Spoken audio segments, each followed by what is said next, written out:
Mike Bohn joined now by Joshua Van, who's fighting Alexandre Pantoja for the UFC flyweight title next week, UFC 323.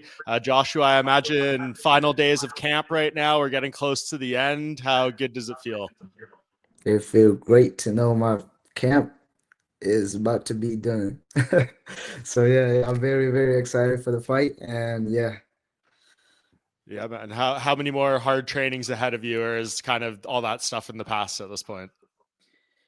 well, this week is the hardest week, you know what I mean? This is when we push the hardest. But after that, man, fight week is just like, relaxing and just cutting weight and things like that. So I'm just ready to get over with this week.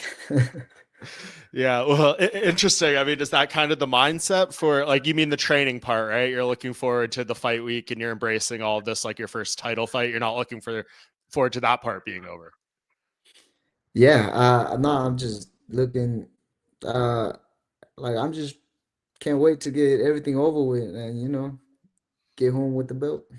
Right. Yeah. I mean, it's been a very busy year. How has that kind of manifested itself in this training camp? Has there been some times where, you've had to push through some days and it's been a little harder, or has the activity actually helped you? Yeah, like, it don't matter how active you stay, some days are harder than the other days and things like that. So, you know what I mean? We just have to push through some days and some days just get easier than the other days. So, you know what I mean? So we just living day by day. Sure. And I imagine, though, it's helped being like all the training camps this year with a 5 rounder, right? Like preparing for this, you came in, I imagine, already in very good shape. Yeah, I'm in a great shape, man. I can't wait to go 5 round if it go 5 round. But yeah, And I mean, you've known this was coming, right? Like from the moment you guys did the face off in the cage, this felt like the most obvious fight. Didn't seem like there was any trouble making it or anything like that. Was this mm, perfect timeline for you, or did any part of you hope for a longer camp or more distance since the night you guys faced off? it's too much of a long camp, man. I was hoping like we could run it on November's or something or October's or something, But uh, this is perfect timing. You know what I mean? It gave me time to prepare for him, and you know what I mean. So we can take the camp slow. Like usually, like they'll give us 7 weeks, and then we're like, oh, okay, 6 week, and then we have to like jump right into the camp and things like that. But this one, like we take it slow, slow, slow, and then we like so what I mean. That way you can avoid a lot of injury. You know what I mean? Not just, but when you just step into like camp right away, that's how you get injuries and things like that. So yeah. Did you do anything different in terms of like bringing in anyone special for this fight or altering the preparation, or you just trust what got you to this moment and do things the same? Yes, sir. We didn't bring no new people. So I'm the type of guys that that like to focus on what I'm good at. You know what I mean? And I feel like that's what a lot of people made a mistake on is that focusing on like what he's really good at and completely avoid what they are good at. So I'm not gonna make the same mistake. So um, I'm just working on what I'm really good at and still work on the ground game as well. So uh, come December 6th, we're gonna find out who's a better man. When you think back of that night at UFC 317 when you guys had the face off in the cage, can you take away anything from that? I mean, it's not often that a challenger to a belt gets to face off with the champion inside the octagon right after he fought in anticipation of a fight. So, like, you kind of got a unique experience. Did that do anything positive for you? I already forgot about all that. I don't know, man.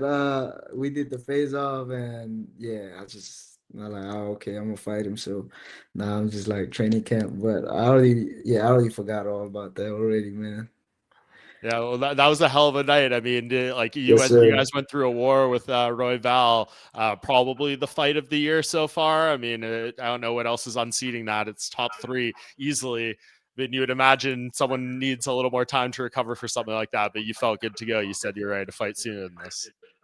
Yeah, yeah, I was ready to go November, October. Yeah, They gave me more time, man. They gave me time to heal because Royval was beating the shit out of me in that fight. So, shout out to the UFC, man.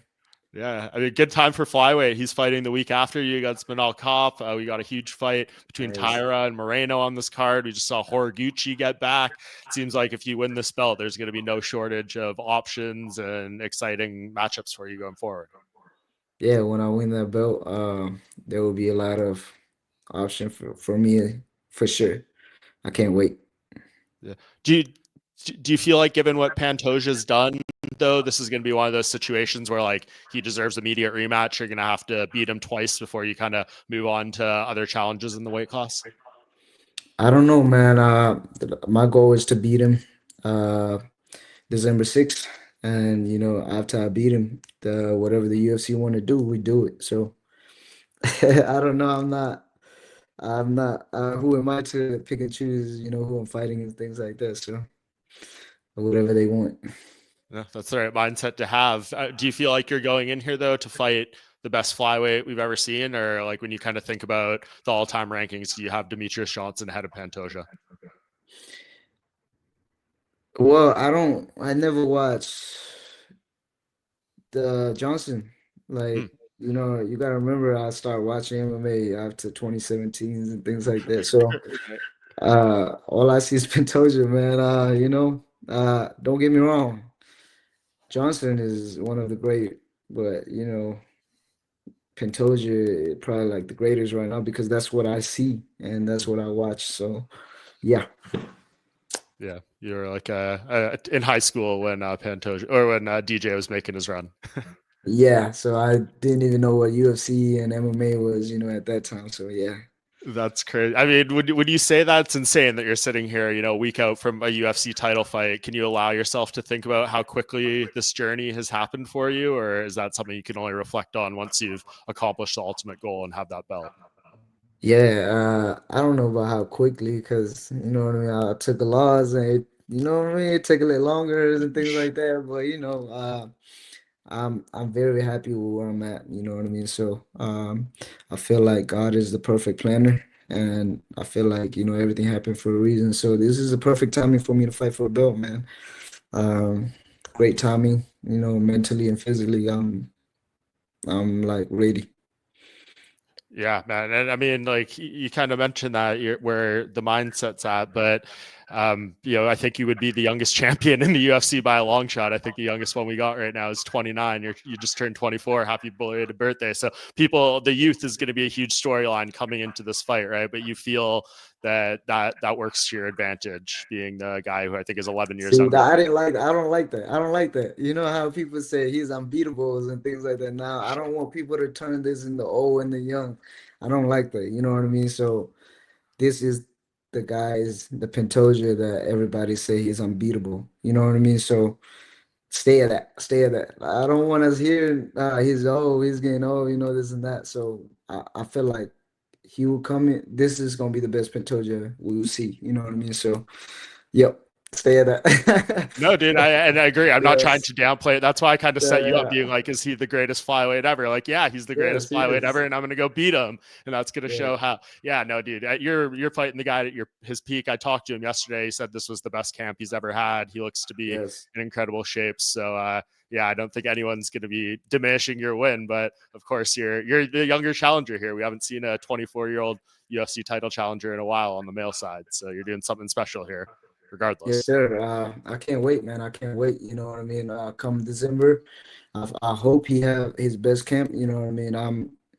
I'm doing great in my camp as well. So, you know what I mean? Come December 6th, we're gonna find who's the better man that night. So, you know what I mean? So I'm very, very excited for this fight, man. To step in the cage with a legend like Pantoja, that's a blessing already. You know what I mean? So that's a blessing in itself already. So I can't wait, man. I can't wait to see him in the octagon and share the octagon with him. Yeah, I have no doubt you're prepared for 5 round war. If it needs to be another fight of the year contender, you'll be ready to do that. But like when you go to bed at night, when you envision how this all plays out, what comes up more often? Is it that type of fight, or is it you going out there and delivering something more one sided? Hmm I feel like I'm gonna knock him out inside 3 rounds. If not, it's gonna be a war. Pantoja, man, that motherfucker's gonna bring it. So, and I'm gonna bring it. So, you know what I mean. I'm thinking inside 3 round, but I'm well prepared for a 5 round too. So 5 round war too. So, uh, yeah, let's just see. Come December 6th, and because we all can make game plans and everything, but come fight day is completely different and things like that. So I'm well prepared for everything that he will bring to the table come fight night. Yeah, and last thing here before I let you go, I really appreciate the time. I always like to ask this question to people who are challenging for a UFC belt for the first time, just like Mhm. envisioning that moment when Dana White wraps around your waist and everything that's going to come in the fallout, the people who are going to come, to you, whether it's the people who've been there all along the way or that pop up and felt like they've been there all the way. How are you kind of preparing yourself to be a champion? And I know bringing that belt, back to Myanmar is very important to you as well. Yes, that's the whole.